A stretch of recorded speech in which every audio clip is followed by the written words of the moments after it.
Hello everyone, আশা করি তোমরা সবাই খুব ভালো আছো।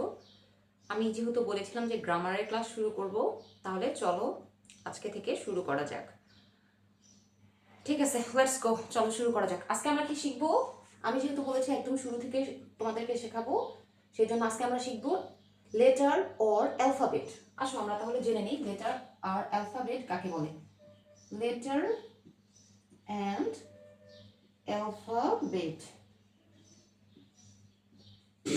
ওকে, তাহলে আমরা প্রথমে দেখবো লেটারটা কি। লেটার হচ্ছে A B C D etcetera কত পর্যন্ত, জি পর্যন্ত। এটা আমরা সবাই জানি এ বি সি ডি।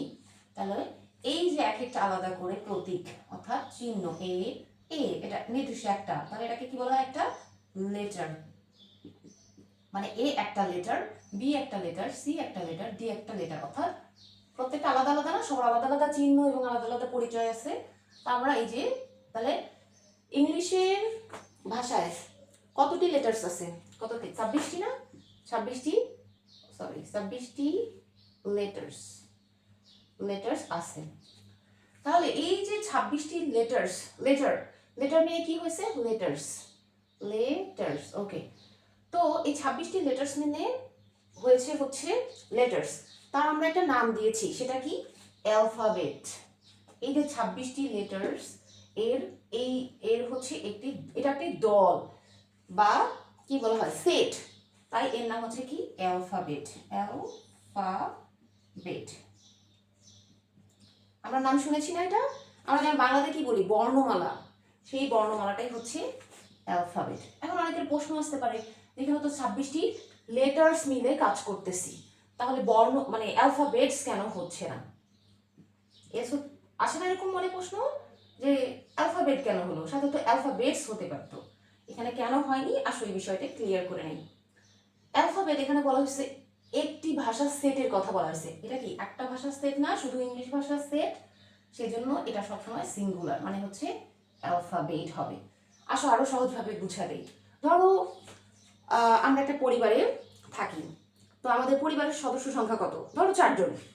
আসলে এই যে ফ্যামিলি, হ্যাঁ ফ্যামিলি, ধরো আমার ফ্যামিলির কথাই বলি, সেখানে 4 জন সদস্য আছে।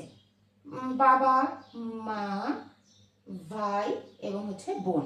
তাহলে কি প্রত্যেকে একজন করে মেম্বার না? তাদের আলাদা পরিচয় আছে না? যেমন আমার বাবা একজন, মা একজন, যে প্রতীক বা চিহ্ন সেটি হচ্ছে লেটার। এই যে আলাদা আলাদা দেখো। হ্যাঁ, তারপর হচ্ছে কি, এই যে আমরা 4 জন মিলে কি হইছি? যে পরিবারের সদস্য সদস্য সরি সদস্য সদস্যগুলো, হ্যাঁ বলি না যে আমাদের পরিবারের সদস্য সংখ্যা হচ্ছে এত। এই যে সদস্য সংখ্যা, ওকে, সদস্য সংখ্যা হচ্ছে কত? 4 জন। তাহলে এই যে হলো কি, এই যে সদস্য সংখ্যা এখানে 4 মানে 26টা। ইংলিশের সদস্য সংখ্যা কত? 26টা। এখন এই যে সদস্য, তার নাম কি দিছি? এই সদস্যগুলোর একটা নাম আছে না? সেটা কি? ফ্যামিলি। ফ্যামিলি নাম দিছি না? যে এই যে একটা সেট, এই যে একটা দল, এটার নাম হয়েছে ফ্যামিলি। তেমন এই যে পুরা ইংলিশ লেটারের একটা ফ্যামিলি হয়েছে, যে হচ্ছে 26টি লেটার্স, তার নাম হয়েছে অ্যালফাবেট। এখন আমরা দেখবো, আসো উদাহরণের মাধ্যমে দেখি, তাহলে আরো খুব সহজ হবে যে কখন অ্যালফাবেট হয় আর কখন অ্যালফাবেটস হয়। তাহলে অ্যালফাবেট হচ্ছে কখন? অ্যালফাবেট হচ্ছে তখন যখন আমি স্পেসিফিক একটি ভাষার বর্ণমালার কথা বলতেছি। যেমন শুধু শুধু ইংলিশ, যদি শুধু ইংলিশ ভাষার বর্ণমালার কথা বলি তাহলে হচ্ছে অ্যালফাবেট। বা বলতে পারি শুধু বাংলা, সরি শুধু, হ্যাঁ শুধু বাংলা ভাষার অ্যালফাবেটের কথা বলি, তাহলে কি হবে? অ্যালফাবেট। মানে স্পেসিফিক, মানে একটি ভাষার একটা সেট আছে, আর সেই একটা সেটকেই বলা হয় অ্যালফাবেট। বুঝতে পারছো? যদি আমি তাহলে শুধু ইংলিশের বর্ণমালার কথা বলি তাহলে হচ্ছে অ্যালফাবেট, শুধু বাংলার বর্ণমালার কথা বলি তাহলে হচ্ছে কি? বাংলা ভাষার অ্যালফাবেট মানে বর্ণমালা। তাহলে কখন অ্যালফাবেটস হবে? আসলে এই বিষয়টা আমরা দেখে নিই। আসলে একটা উদাহরণ দেই। ধরো the English English alphabet has 26 letters. তাহলে কি বললাম যে দ্য ইংলিশ অ্যালফাবেট মানে ইংলিশ ভাষার কি ইংলিশ ভাষার কয়টি লেটার্স আছে মানে কয়টি বর্ণমালা 26টি বর্ণমালা আছে যে নাম দিছি না 26টি একটা ভাষার কথা বলছি না এখানে তাহলে কি the English alphabet has 26 letter এখানে কি অ্যালফাবেটস হয়েছে হয়নি তাহলে কখন অ্যালফাবেটস হবে আসো দেখি যখন আমরা অনেকগুলো ভাষার বর্ণমালা একসাথে বলবো যেমন দাঁড়াও দেখাচ্ছি সরি যেমন ধরো ওকে অ্যালফাবেটস কখন হবে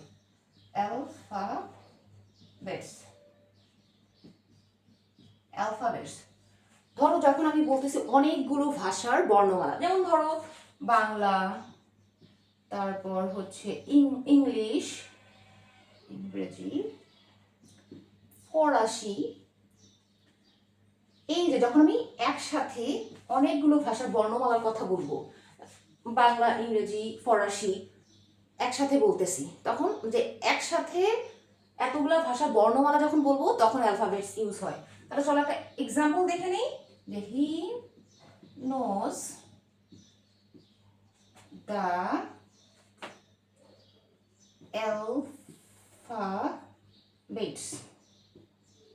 alphabets of three languages তাহলে কি হলো দেখো হি নোজ দ্য অ্যালফাবেটস কি এখানে এস যুক্ত হয়েছে না কারণ আমি কি বলছি তিনটা ভাষার বর্ণমালার কথা বলছি দেখো 3 ল্যাঙ্গুয়েজেস অর্থাৎ বাংলা ইংরেজি ফরাসি তাহলে সে কি তিনটা ভাষার অ্যালফাবেটস সম্পর্কে জানে মানে তিনটা ভাষার সে তিনটা ভাষা জানে এখন বলবো না তো যে হচ্ছে বর্ণমালাগুলো জানে তাহলে আমি এটা তো দেখেই বুঝতেছি যে সে তিনটা ভাষা সম্পর্কে জানে অর্থাৎ তিনটা ভাষা মানে কি সেই অ্যালফাবেট সম্পর্কে জানে শুধুমাত্র তখন তাহলে কি হলো অ্যালফাবেট কখন হবে যখন একটি ভাষার বর্ণমালার কথা বলতেছি তখন হবে অ্যালফাবেট আর যখন অনেকগুলো ভাষার বর্ণমালা একসাথে বলতেছি তখন শুধু হবে অ্যালফাবেটস আশা করি তোমরা বিষয়টি ক্লিয়ার হয়েছো তাহলে চলো এখন আমরা লেটার সম্পর্কে আরো কিছু তথ্য আছে তোমাদেরকে দেই তাহলে এখন আমরা আমাদের কি লেটার সম্পর্কে আরেকটু জানবো তাহলে আসো লেটার সম্পর্কে আরেকটু জানি ওকে লেটার হচ্ছে কি যে লেটারকে প্রধানত দুইটি ভাগে ভাগ করা যায় সেটা হচ্ছে কি একটা হচ্ছে ভাওয়াল আর একটা হচ্ছে কনসোনেন্ট সেটা কি দুই ভাগে ভাগ করা যায় দুই ভাগে একটা হচ্ছে ভাওয়াল নিশ্চয়ই আমরা এই নাম শুনছি যেটাকে বলে ভাওয়াল মানে কি স্বরবর্ণ বাংলায় বলে আর একটা হচ্ছে কনসোনেন্ট ওকে এখন ভাওয়াল কোনগুলো ভাওয়াল হচ্ছে এই যে এ ই আই ও ইউ এই যে পাঁচটাকে বলা হয় এই পাঁচটা লেটারকে বলা হয় ভাওয়াল অর্থাৎ স্বরবর্ণ আর কনসোনেন্ট কি এই যে 26টি যে লেটার্স আছে মানে লেটার আছে এই 26টি লেটারের মধ্যে কি আছে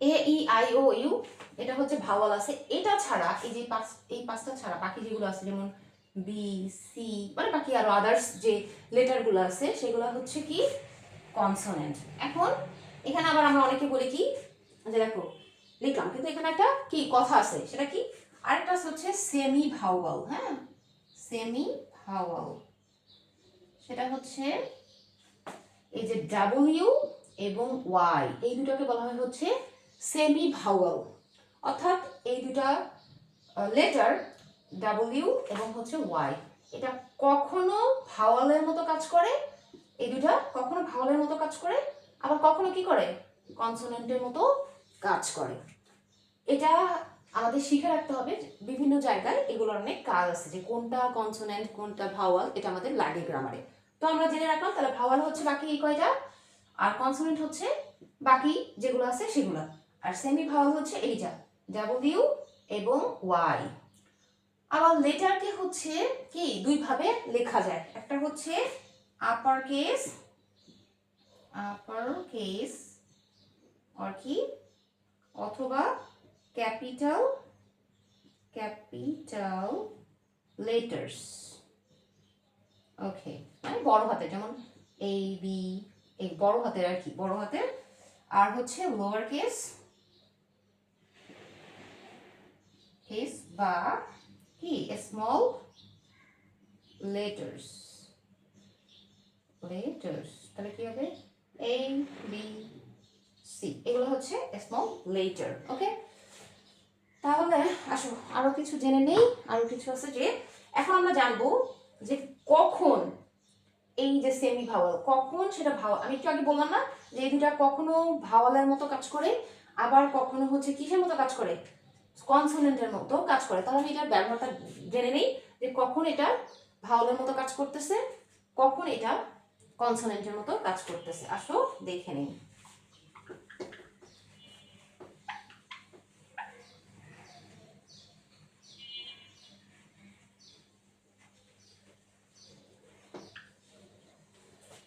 সাধারণত যখন ডাব্লিউ এবং ওয়াই কোনো শব্দের প্রথমে বসে, প্রথমে যখন ধরো যেমন হতে পারে ওয়েট, ইয়োলো, কি এগুলো দেখো শব্দের প্রথমে বসছে না?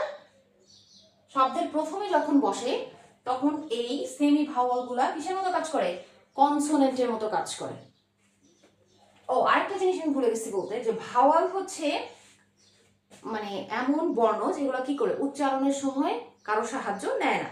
উচ্চারণ করে দেখো, তখন দেখবা, বুঝতে পারবা যে মানে সেটা কি মানে খুব ভালোভাবে উচ্চারণ করা যাচ্ছে। কিন্তু এই যে কনসোনেন্ট যেগুলো আছে সেগুলো উচ্চারণ করার সময় কার সাহায্য নেয়, এই ভাওয়ালের সাহায্য নেয়। উচ্চারণ করে দেখো যে এটা সুন্দরভাবে উচ্চারণ করতে গেলে কারো না কারো সাহায্য নিয়ে করতেছে। তাহলে আসো, তাহলে কি দেখলাম আমরা, যে এই সেমি ভাওয়াল কখনো ভাওয়াল এবং কখনো কনসোনেন্ট হিসেবে কাজ করে। তাহলে আমি কি মনে রাখবো যে কখন কনসোনেন্ট হিসেবে কাজ করে, যখন এই দুইটা কি আমরা দেখবো যে শব্দের শুরুতে ব্যবহার হয়েছে। যেমন কি ওয়েট, ইয়োলো, দেখো শব্দের শুরুতে ব্যবহার হয়েছে না? এখানে দেখো ওয়েট, ও এট, দেখো অন্য একটা শব্দের সাহায্য নিচ্ছে। কার সাহায্য নিচ্ছে? ভাওয়ালের সাহায্য নিচ্ছে। যখন প্রথমে বসে তখন হয় হচ্ছে কনসোনেন্টের মতো কাজ করে। তাহলে কখন ভাওয়ালের মতো কাজ করে? যখন এটা শব্দের মাঝে মাঝে বা শেষে বসে, তখন এটি কাজ করে হচ্ছে কার মতো, ভাওয়ালের মতো, ভাওয়ালের মতো। ওকে, আর হ্যাঁ ভাওয়ালের মতো। ওকে, আসলে দুইটা উদাহরণ জেনে নেই। যখন যেমন হতে পারে বেবি, তারপর হচ্ছে কি হ্যাপি, তারপর হতে পারে যে হচ্ছে, দেখো এটা কিন্তু লাস্টে বসছে, হ্যাঁ মাঝে যেটা বসছে বলি জিম অথবা সিস্টেম, SYSTEM, সিস্টেম। এটা দেখো যখন লাস্টে বসে সিস্টেম, এই যে ওয়াই যখন লাস্টে বসে তখন কিসের মতো কাজ করে, তখন কাজ করে হচ্ছে ভাওয়ালের মতো। আর যদি প্রথমে বসতো, যেমন এই যে প্রথমে বসছে, কিসের মতো কাজ করছে, কনসোনেন্টের মতো। আবার দেখো এই যে যখন শব্দের মাঝে বসে ওয়াই, জিম, এবং হচ্ছে কি শব্দের মাঝে বসে তখন কিসের মতো কাজ করে, ভাওয়ালের মতো কাজ করে। আসলে আরো দুটো উদাহরণ দেখে নিই। Town, knowledge, KNOWLEDZE, knowledge. আবার হতে পারে কাউ, হাউ। দেখো এখানে কি হয়েছে, দেখো শব্দের মাঝে বসছে আবার শব্দের শেষে বসছে। তাহলে আমি এখান থেকে কি দেখলাম, এটা খুব সহজে মনে রাখার উপায় হচ্ছে, যখনই কোনো লেটার শব্দের শুরুতে বসবে তখন সেটা মানে শুধু এই দুটো ওয়ার্ডের মানে লেটারের ক্ষেত্রে, ডাব্লিউ এবং ওয়াই এর ক্ষেত্রে, তাহলে মনে রাখার সহজ উপায় হচ্ছে যখনই সেটা সামনে বসবে তখন হবে হচ্ছে কনসোনেন্টের মতো, আর যখন মাঝে বা শেষে বসবে সেটা হবে ভাওয়ালের মতো। আচ্ছা, তাহলে আমি এখন ডাবল ইউ সম্পর্কে এই যে ডাবল ইউ সম্পর্কে একটা তথ্য দিই। দেখো এইটার মধ্যে কিন্তু যখন আমি উচ্চারণ করতেছি কি হচ্ছে, ডাবল ইউ। তাহলে এখানে খেয়াল করে দেখো, এখানে ডাবল ইউ এর মতো উচ্চারণ হচ্ছে না? এখানে কিন্তু একটা কি ভাওয়াল লুকিয়ে আছে। একটু আগে পড়ছিলাম কি ভাওয়াল, কি ই আই ও ইউ। এই যে ইউটা দেখো, এটা ডাবল ইউ, এটা লুকিয়ে আছে। কিন্তু এটা ল্যাটিন বর্ণমালায় এটি কি ছিল?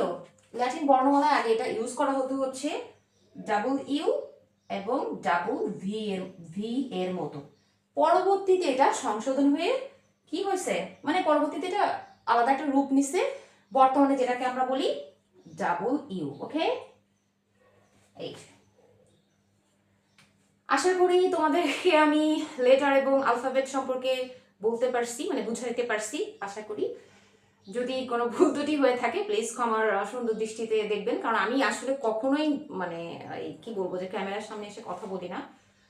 তো আজকে ছিল হচ্ছে, আজকে তাহলে আমরা শিখলাম লেটার এবং আলফাবেট। এটা নিয়ে যদি কারো কোনো কোশ্চেন থাকে, কোনো সমস্যা থাকে, প্লিজ কমেন্টে আমাকে জানাবেন, আমি চেষ্টা করব সমাধান দেওয়ার ইনশাল্লাহ। ততক্ষণ সবাই ভালো থাকো, সুস্থ থাকো, আল্লাহ হাফেজ।